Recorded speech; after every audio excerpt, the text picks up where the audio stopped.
Part 3 of the love letter build is lighting these babies up.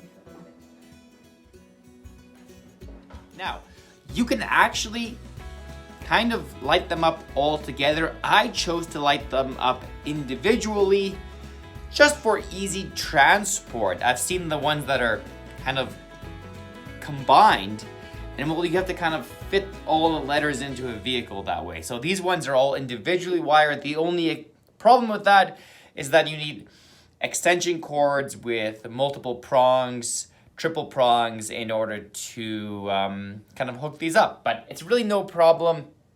Not a big deal. It makes transport easier. And I mean, you can kind of pick and choose different letters. Say you have the entire alphabet, you can pick and choose different letters. So anyways, love letters. Hopefully you enjoy how they look. So I cheated and I bought these. Now, it actually worked out perfectly because each strand had a maximum of 10 bulbs. And these letters specifically, none of them have more than 10 bulbs. So I just bought 5 of these strands. Why 5? Because I wanted one just in case it didn't work. I wanted one for spare bulbs and in case it gets discontinued, etc. But all I needed, of course, for these love letters. And I have limited.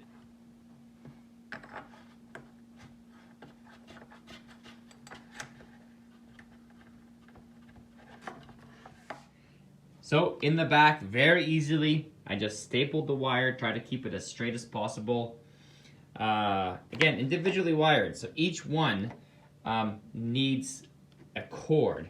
And the only real issue I found, is probably resolvable, is that the V, I couldn't start the V at the bottom for an easy cord access. I had to start it up top because there was no way to start at the bottom and then cross the wire that way, and you couldn't double back because there's not enough wire. So I had to start up there, and then of course went down and up, and yeah, so the ends or the beginnings of these cords are unfortunately on the top of the V, but I'm gonna put a little hook here so people can just hook it up, and really is no big deal. You can't see it at all once you have it bright, and kind of, you know, you might have to adjust it a little bit, but anyways, that's as easy. I just put these in the holes.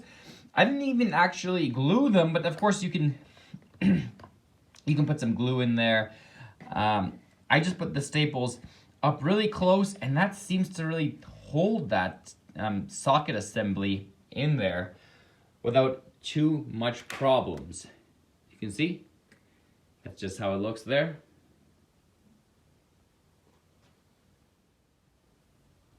With the light on, again, not much room in this office.